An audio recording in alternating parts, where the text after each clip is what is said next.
Good afternoon, everybody. You've seen me as your host, but today I will be your moderator, so I'm taking a seat for the first time. This week feels pretty good. How's everyone doing? Good? Excellent. This is a very special panel, I've got to tell you. We've been thinking a lot about it. And it's about Miami. It's about the Miami you know. It's also maybe about the Miami you don't know. And it's kind of incredible to think that not that long ago, certainly in living memory, December was the quietest month in Miami. Like, hotels couldn't fill their rooms, the beaches were empty. The only thing people in the world knew about Miami was Miami Vice, which is great, but nonetheless, a claim to fame. Then something changed. In 2002, a Swiss art fair, Art Basel, set up shop here in Miami Beach. And the rest is history. You know, all of a sudden, people started coming in, and today, Art Basel Miami Beach generates over 547 million this week in economic activity, and that's according to the city of Miami Beach. According to Miami-Dade County, the cultural sector generates 2.1 billion yearly and supports over 31,500 jobs. This is great. These are great numbers. They're very impressive. The problem is, they only tell one part of the story. And today we're going to try to explore a fuller story and go beyond the cliché.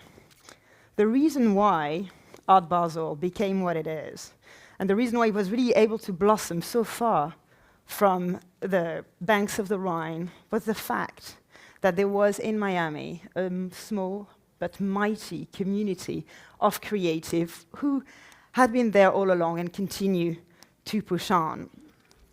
And to explore this story, I really couldn't be better surrounded by my two wonderful speakers. Elisa Turner, who's an award-winning journalist and just published this great book, Miami's Art Boom, From Local Vision to International Presence, which came out with University Press Florida, in which you gathered profile of over 100 creative, gallerist, artists, collectors that you interview over the years. You're a real chronicler of that art world over 40 years. And then a more recent Miamian, but nonetheless very well rooted in Miami Beach, is the artist Anastasia Samoylova, who came here in Miami Beach in 2016. Anastasia, your work has been exhibited nationally and internationally, and is now in many prestigious collections, MoMA, the Met, PAM. You just opened this incredible show at the Norton Museum of Art, so I encourage you all to go and check it out.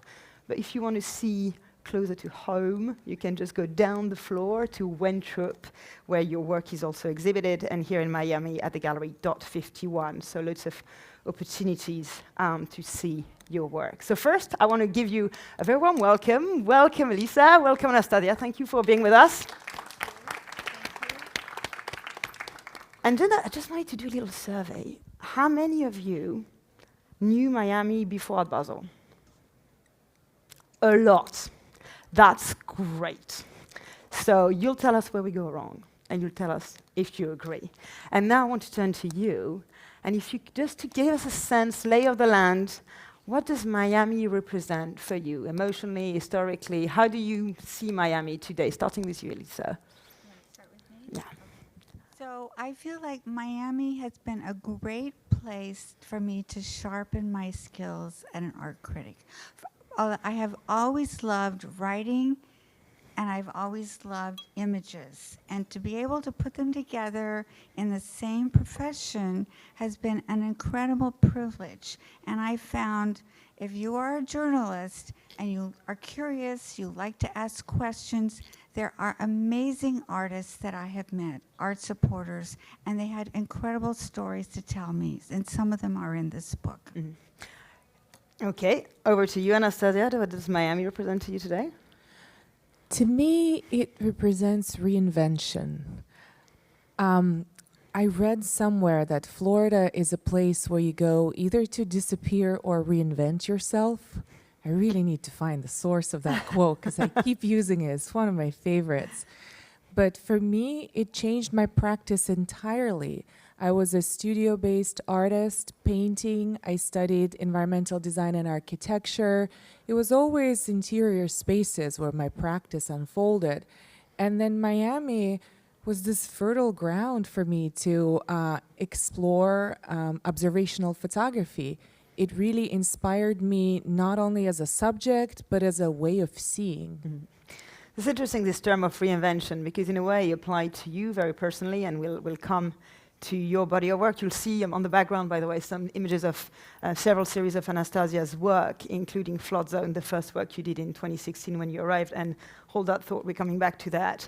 But reinvention also applies to Miami itself, and Elisa, you've seen this from the beginning. You arrived here in 1984. Can you tell us, what was Miami like in 1984? What was the creative community back then? Well, it was very small. And I had moved here from New York City with my husband, and I was extremely homesick for the wonderful bookstores and all the museums in in New York. And so it was such a big change. But pretty soon I began writing for the Miami Herald, and that was in 1986. And because I was new, there was already a full-time art critic, I was assigned the lesser beat, which was to cover the art galleries and to cover the non-museum shows.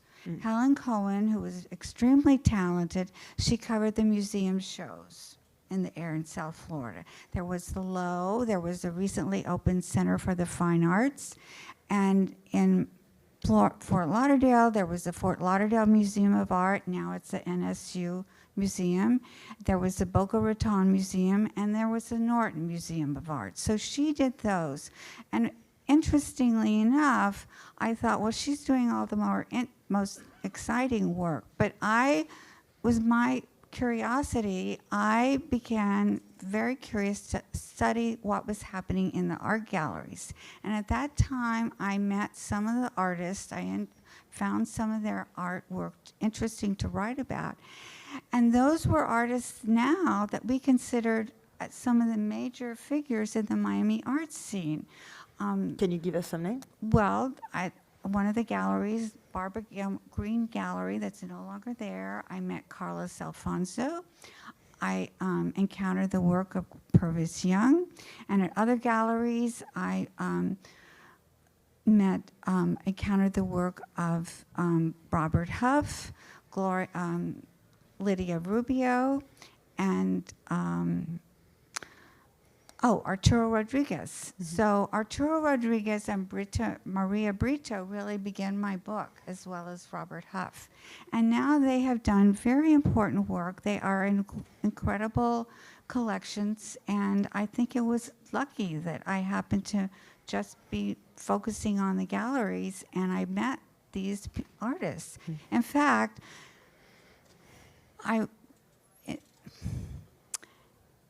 one of the first artists I wrote about was Pablo Cano. And little did I know that 20 years later, he would be doing the same performance I wrote about in the first time in 1986 at the Rubel Family Collection, when his art became part of the Rubel collection. This is an interesting trajectory, isn't there? So 1983, the year before you arrive, is this kind of landmark that people always talk about, the surrounded island, Christo. This is incredible piece. And I was actually lucky enough to interview Christo in 2019. We took him back to Pelican Highland, which was the headquarters for that project, all those years later. And we interviewed them on the island. And what that showed to me, I mean, of course, I remember the interview very fondly, but I also remember talking to the chief of the marina, telling me, well, I was a child when that happened, but everyone just saw the power of art. This was a very controversial project. He went to court. It took years to be realized. But then something happened in Miami. Like, you would find surrounded islands images at the dentist, in the supermarket. It became like a moment. And so in a way, that just predates you. You arrive as Miami is starting to kind of bubble. And then, of course, in 1999, for example, the Rubel come down from New York, they settle in, and you've got several landmarks here that kind of build up that momentum. At what point did you think, wait, this is not just a kind of a small thing, like there's something happening? Did you see, was there some markers that you remember? Well, I think in the late 1990s, what I was discovering that I wanted to call some major scholars, major curators from important museums outside of Miami, and they were returning my phone calls to talk about certain artists.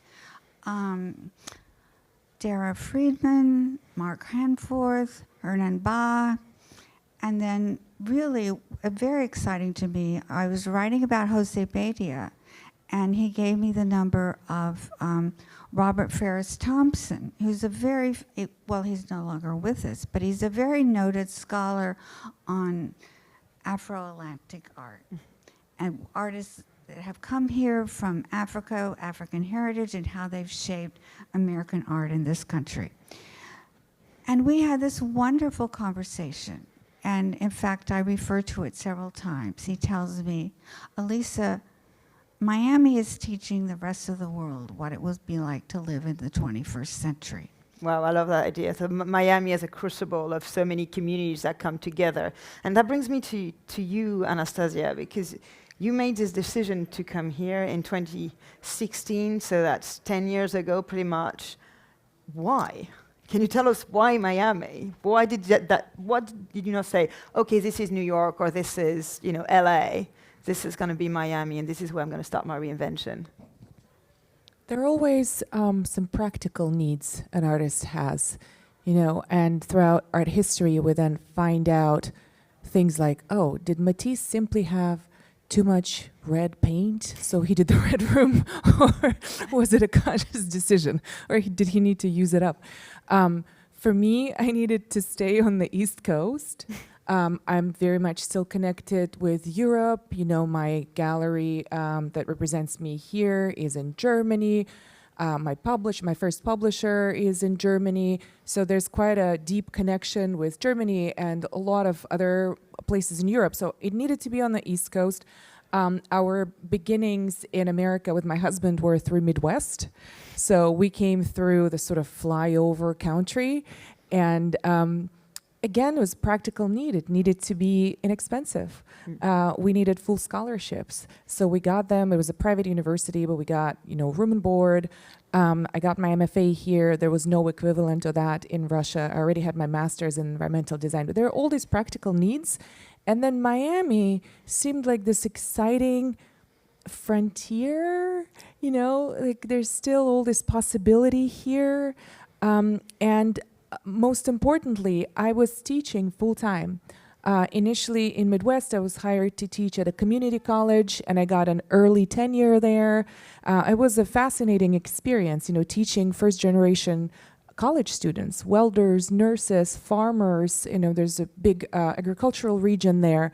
So a very different experience of America. Certainly not the America that I imagined, from all the Hollywood movies that I saw back in Russia in the 90s and early 2000s. So I moved here without ever having visited it.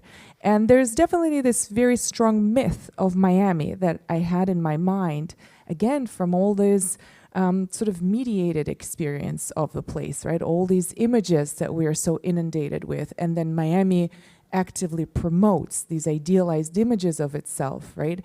Anything from cruise lines to tourist postcards to real estate brochures.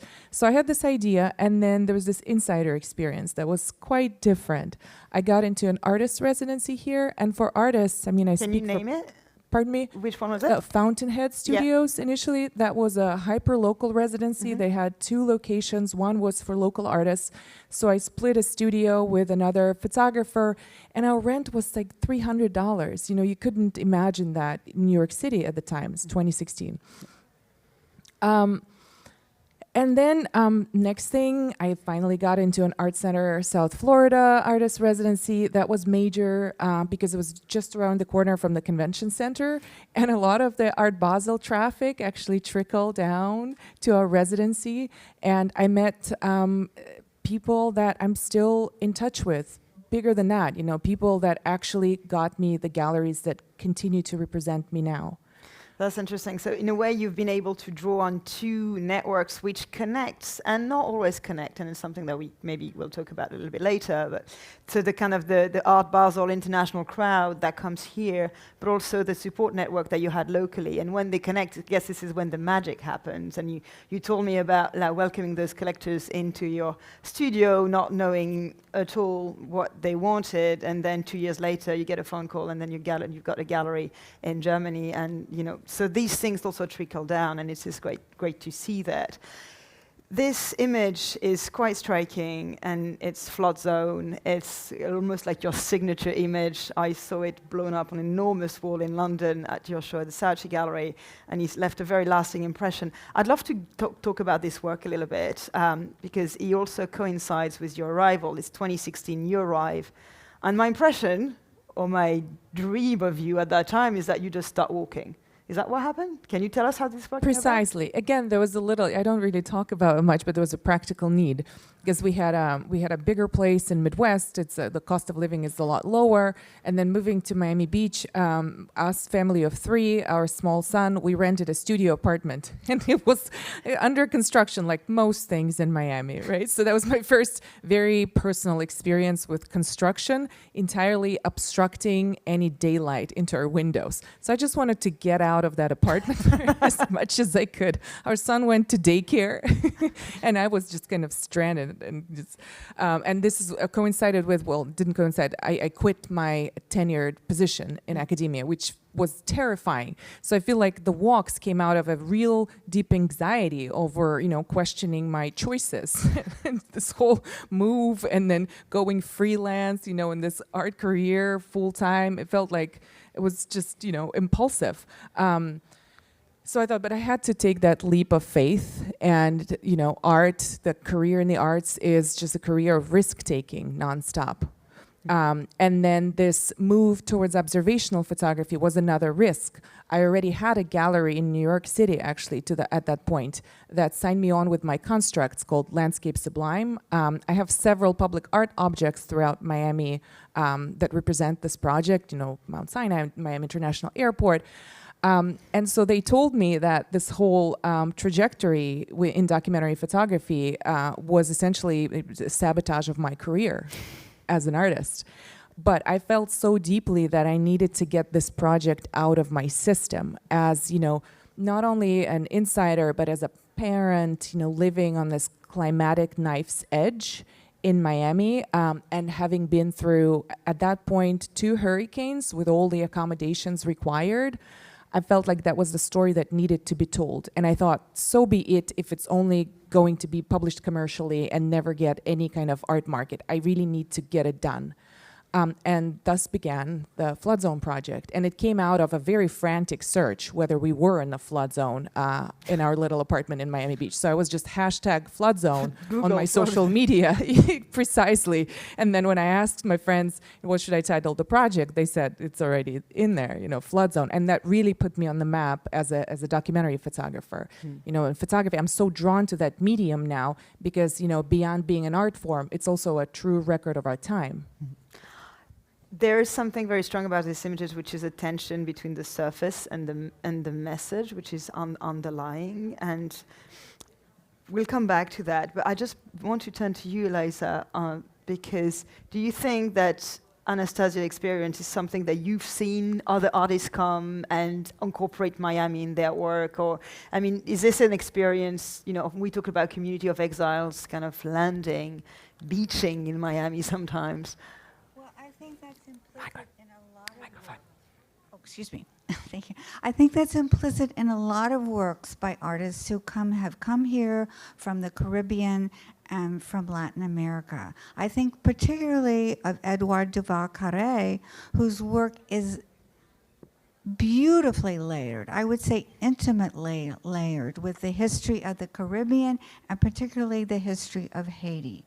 You can look at his paintings and his sculpture, and you can appreciate them visually. But then as you learn more about the history of Haiti and what has happened there and how that is connected into his art. So it's becomes an incredible experience to appreciate and learn more about Haiti and the Caribbean. So I think that's one example particularly. Thank you. And again, we come back to this kind of duality, which is really core to what you're doing, Anastasia. And I'd like to kind of dig a bit deeper here, because you present those images, they're found, they're never staged, it's just what you see. And we see the colors, we see the beauty of Miami, and yet they make us often feel quite uncomfortable. So we can tell that something is not quite right.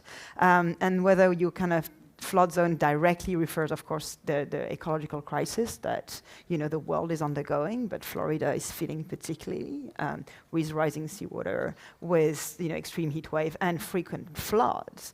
That's all in there, kind of beyond the pinks and the palm trees. So can you tell us a little bit about that? Yeah. I don't claim objectivity through my photography. I don't think there's such thing as, photographic truth. Yes, this is a record and these images are unmanipulated. So if any, media outlet called me up and said, do you have a corner of the street at this time of this day? I will be able to submit the images and they can illustrate whatever story they need to illustrate. But for me, the subjectivity of it is my conflicted feelings about it all. And it doesn't only, refer to Miami. I think Miami is indeed at the cultural crossroads, but many people here come from difficult histories, myself included. And I think inevitably, it's broad. It's not just politics, right? It's living with this, on the water here and knowing that the sea level is rising. We all know, right? It doesn't even matter what caused it. That doesn't need to be the subject of an argument. We all know math and we know how to count, right, the levels. So it's there. And it affects us on, if not daily, then, frequent basis. You have to move your car, you can lose your apartment. I had my gallery in Miami did have some losses. You have to calculate your storage for artwork. So there's quite a bit of kind of shared trauma and shared anxieties here. But I found it so rewarding to be part of a community where you can talk about it openly, right? And you can convene and you can empathize, and there's it's a shared sentiment among many. This dissonance between sort of the glossy presentation of a place or of certain structures, right, politically as well, and then the reality that potentially excludes so many from being able to advocate for their own interests. Yeah. We were very lucky last year because we shot a film with you here and you took us on a tour. So you took us in one of your walks, and in that film you say, here in Miami, having people come from similar catastrophic governments and situations, there's a sense of shared trauma that is very healing. And you talk about the beauty that comes from shared trauma in Miami, which is a difficult concept to reconcile. And I think that's something that you do in your work. Maybe can you just continue in that direction? Like, have you found a community that here in Miami, outside of this, outside of the week, that where you could have this healing kind of together? Absolutely. It's really, it's been such a relief to not be the only people with an accent when we moved here from Midwest. You just blend in with a crowd of everybody coming from somewhere. It's been 10 years and I know maybe 10 native Floridians, generationally, established. Some come from the ranches, some native Miamians, but very few. Everybody came from elsewhere. So it truly is this melting pot. I felt like, we are often compared to New York, the metro, right? The primary city for the art world in America. But to me, it always felt like a place of established immigrants. And then here, there's still so many first-generation folks that I feel a deep kinship with, and I actively communicate with. These are people at our Friendsgiving, which is very international, And these are people we have active dialogues with artistically as well. So the cultural exchange is very vibrant. You go to each other's openings, you get to know the world way outside of the bubble of your own. And I think that's so critical here. I want to, maybe you want to comment on that, Elisa? Definitely. Microphone. I would definitely agree with what you're saying, and that's what it makes Miami so interesting as an art journalist to cover.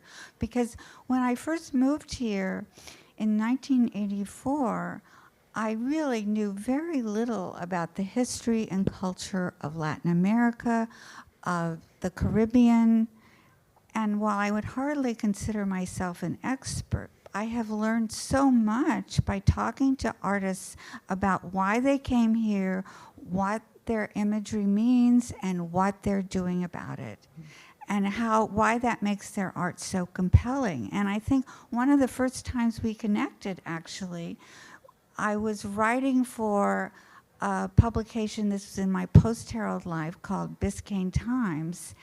And we had this very interesting conversation about what it was like to be in the Midwest, because I grew up in the Midwest, so we talked about that. And then I never got to write the profile I was planning because the publisher sold the Biscayne Times to another newspaper, and that's kind of the story of my life. So then, Too bad. they wanted something else, but I still have it on my phone. So I went back and listened to it when I knew we were going to do this. So I just think it was a very interesting way to connect with what it was like to be in the Midwest, because that was your first experience of this country. And to come back to this idea of the crucible as well, there was one moment in the book where you say that Miami stopped looking towards New York, towards the north, and turns east toward the Caribbean and south towards Latin America.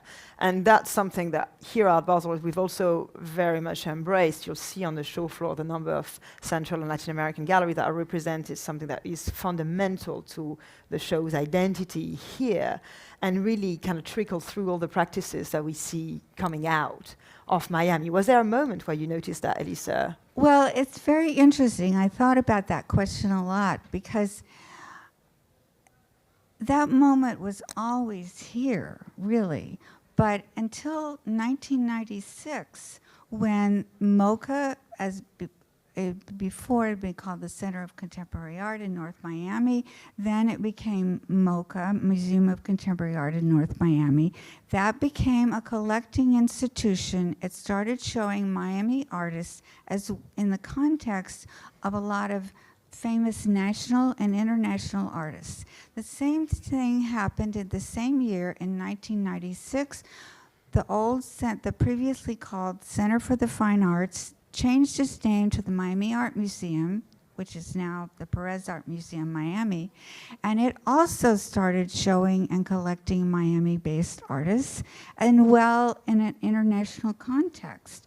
So I think those artists were always here. I mean, about 10 years before that, I had written about artists at a particular gallery who were all complaining that the Miami museums didn't pay any attention to them, that they were talented, they were working hard, the Miami museums weren't paying attention to them. In 1996, that was a big shift. I guess you also probably coincide on a global level to the art world opening up. We saw 2000 is really the moment where globalization takes hold massively, and the art world discovers that there are great artists in China, and the Western art world, I should specify.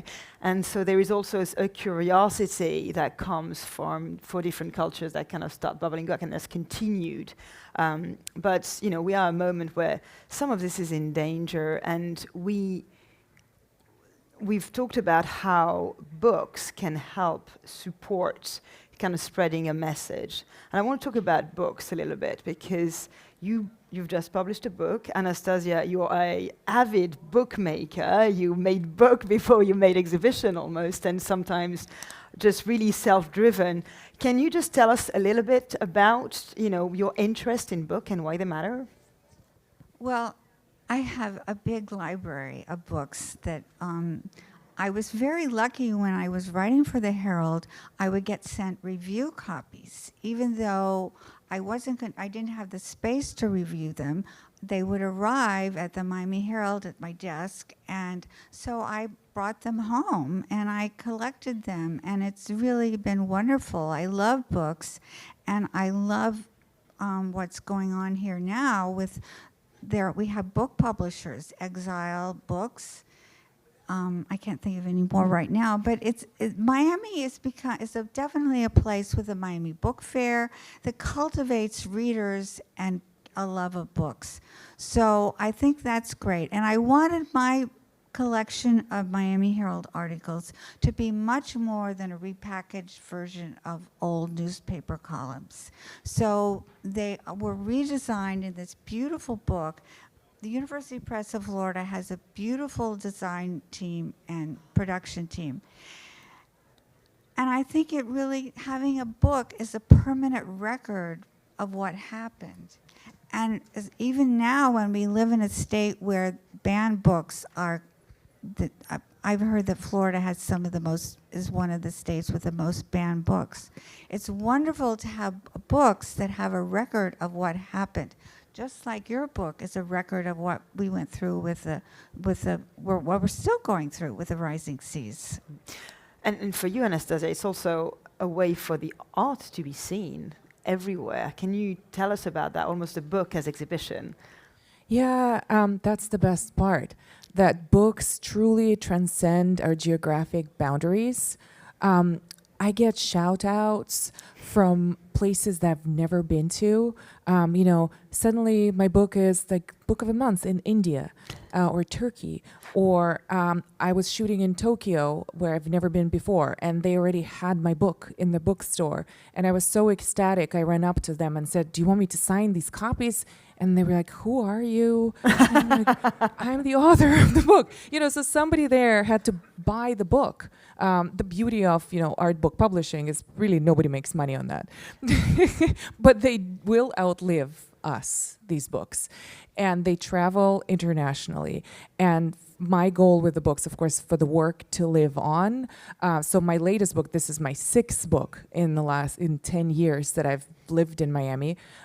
It's called Atlantic Coast, and it was just published by Aperture, the American publisher that I've wanted for 10 years and pitched all of my books to them, and finally they said yes. Finally, we got it. Yes, reciprocated my love. So I got this Aperture book that is floated around somewhere. Books and Books definitely has them signed copies, and it also serves as an expanded catalog for my exhibition at the Norton Museum. And as you can see in the slideshow, this is multiple projects, but the work goes way beyond climate. Mm-hmm. So this was my beginnings that put me on the map, but it's many other themes that are being addressed. This one, Atlantic Coast, is my most Americana project. And then you can see the whole continuity of I can never pronounce it right, oeuvre as an artist, Very right? good to have an actual French person at hand today. Yeah. And in photography, the book is really, it's the prime, this represents the complete body of work. The sequencing alone, the way I structure the narrative, it's not photojournalistic. It's non-linear, it's free associative, it's very formal, and it takes as much to put it together as it does to actually gather all the images, to make all the images. And then books over time become collectible. So it is a collectible object, artist books, signed books, and I am on the wait list for so many artist books that I want to buy, so it's good to get them early and to spread the word, and maybe there's a second round of publication, but I owe my career to my books, 100%, yeah. Yeah, that's really important, and the fact that Miami, despite, as you say, the banned books, I was reading this morning, over 700 books are banned here in the state of Florida, including Toni Morrison, Margaret Atwood, Anne Frank. These are banned books in schools, so everything that can be done within the community to continue to distribute the thoughts and the art continue to be a very important medium to spread the information. I want to ask something which is a bit uncomfortable for me, but I have to really, because it's there. You've written Elisa, the long-term advantages of hosting Art Basel, are still debated. And I think we have to acknowledge the fact that not everyone benefited, that the rising cost increased, that the cities change very fast. And speaking from an Art Basel perspective, I wanted to ask you, what more could be done to bridge the gap? Well, I think we have a terrible transportation problem. We don't have enough public transportation in this city as it is. When you live here full time, I think that that needs to be improved, especially when we have Art Basel coming. Yeah, it's true, because all the residents kind of suffer from... Yes, you will hear people complaining about the Basel traffic. Mm-hmm. I'm not an urban planner. I don't know what the answer is, but we need another bridge. That's pretty clear. Okay, do you want to react to that, to this idea, like the tension that may come from Basel, and how we can try to bridge that better? Yeah, I wrote on that subject a little note, and I could distill it to, like any relationship, we don't want somebody orbiting us. We don't want just spectators. We want partners. Right? And that's a different approach to being in a place, right? So if you want to shape culture and engage directly, visit studios, collect editions. That's a much lower price point. It's broad entry point into collecting. And that directly supports contemporary artists, hardworking artists in all those tiny studios spread all over town, right? Buy books, show up for artists that work here year long, because the city is still defining itself, and there's room for all of us to be active participants, active shapers of this place, as opposed to, tourists. Totally. Yeah. No, absolutely, and that's very much the ambition, and this is partly why this talk is happening today as well. We're not tourists, we are guests of Miami and participants of Miami, and want to continue that. Anastasia, another thing that I wanted to touch on, and Elisa as well, Miami is known for the Art Deco hotels, for the pastel colors. The Art Deco hotel, of course, have been here for a long time, but they were almost doomed for the wrecking ball in the 70s. And then you had this great campaign with Barbara Bear Captain, who really fought tooth and nail to save the hotel, and then Leona Horowitz, who designed very precisely a color scheme for Miami. So all of these colors didn't come by accident, and probably they would give nightmare to the architect of the Art Deco hotel, who didn't think about having those facade bright pink back then. The reason I'm going there is, I wanted to ask you, Anastasia, and also you, Elisa, how do you engage with this marketing of Miami, with this kind of surface image in both of your works? It's very photogenic. That's why they did it. It is immensely photogenic. And I wonder if that's why I have such a support, collector base wise from India or Turkey, people who really respond to this color palette. In Mexico City, the pinks, they're so seductive. You can't help it. And then this is another, right? So on the right side is my favorite place in Miami, Vizcaya. This is after a strong rain, so the water is sitting there. But there's a range. The original color palette of the Art Deco buildings was white, exactly. The classic modernist white. But I must say, I appreciate the pastels. I'm very much a fan. On the right is a woman. The dog is plastic, by the way, and I complimented her on the dress, and then she just took that pose, and I thought it was just perfect Venus. She's a clothing designer, and she was shopping for fabrics downtown. So you can see this pink, the Miami pink, became a thread through all of my work, and I feel like I seek it out everywhere now, and I see that iconic pink. Ironically, my closet is all black and white because my work is so colorful. I feel like I would be too distracted. And I do work in black and white as well. Sometimes color can be distracted, like this lost wig in Little River in Miami. It was on the ground. And then at the Met show that I had earlier this year, I wanted to replicate the swampy green and the dusty bougainvillea color palette that I feel like I'm surrounded by in Miami. None of the images are photoshopped. So for example, this is in the design district. I photographed through a glass. You can see the colors, they're just there, and they're so vibrant. And this is I think the original color palette, this greens, the swampy greens. Yeah.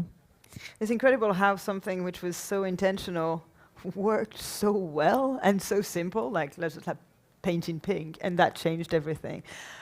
To you now, Elisa, I mean, how are you conscious of that image of Miami? And I also want to ask a little bit about what do people get wrong about Miami? Maybe a little bit because they are dazzled about the pink. Well, I think I just noticed this in a review just recently that a gallerist was complaining that people here think of anyone in the world thinks of Caribbean art as very happy, bright colors, joie de vivre, and really that's not the case if you sit down and really look at the kind of art which I wrote about so many times. You think of Jose Badia, Edouard Duval-Carré, Pablo Cano, Maria Brito, Arturo Rodriguez. It goes on and on. There is substantial social commentary embedded into their work that has to do with the exile condition. That was my critical interpretation. So it was not just bright, happy colors to look pretty on a wall. And it's not the case with your work either, of course, because there is this sinister quality to what you photograph. It looks nice, very pretty, but then you start looking at it, and it's not a pretty picture, really. Literally not a picture. Interesting that you mentioned that this critical content, which of course is very present in all the bodies of work that you've mentioned, but you've made yourself the champion of that. You've made yourself that voice that gave access, particularly in the early days, to a local newspaper of really high significance. So did you see yourself as a little bit of an activist? Was it like a program, or did it just happen naturally? Well, I think I didn't sit down every morning and think, what can I do to be an activist? But I think when you're a journalist, you want to point out things that people don't always notice. You want to point out things that are interesting and explain why, make it accessible to people. When you're writing for a daily newspaper, it has to be in very accessible, clear language so that people will read it. I was asked to give a talk one time at the New World School of Arts about being an art critic. And I said, one of the first things you have to remember is no one has to read all the way through whatever you have written. It's not like a legal document. It's not like a lease or will. People can stop anytime reading what you're reading and go on to the sports column or go on to watching television. So you have to learn how to make every sentence, every word count and connect from one word to another, one sentence to another. Mm-hmm. And then you have to end it in a way that will what you want people to think, I wonder what else is going on here. Mm. So that was a challenge I really liked. And I love challenges. And I liked in a way that I was kind of like I was the second-tier art writer at the Herald when I first started. So I could point out things. I didn't have to cover the major museum shows. I could point out things that I had discovered driving around this city when I was learning to find my way around, and the traffic was a lot less when I started, I have to say. So I just loved the challenge of it. Yeah, and you created spaces of visibility. And I think that's what's really striking when we go through your book, to see all these people who've passed through and how you created that platform. Anastasia, do you see yourself, is there an element of activism in what you do? I have some notes again, and since we have 1 minute and 10 seconds left, I'm gonna just read a note, or I'll go over. I think there's an overlap between the stereotypes projected onto Miami and stereotypes projecting onto women artists, or ambitious mothers, and women working in male-dominated fields like documentary photography. I've lived inside all of those narratives. Part of my mission as an artist has been to dismantle those stories, to complicate them, expand them, and show that they never reflect the reality in the first place. Miami is a wonderful place to do that because it does welcome reinvention. Being the first living woman photographer to headline a show at the Met in 30 years was a reminder of how overdue these revisions are. We cannot wait for institutions to rewrite these narratives. We have to write them ourselves. And this is my favorite quote du jour. It's been the whole week of quoting Maya Angelou. It just came up on my social media and I absolutely adore it. And she talks about modesty versus humility. She says modesty is a learned affectation, a kind of shrinking.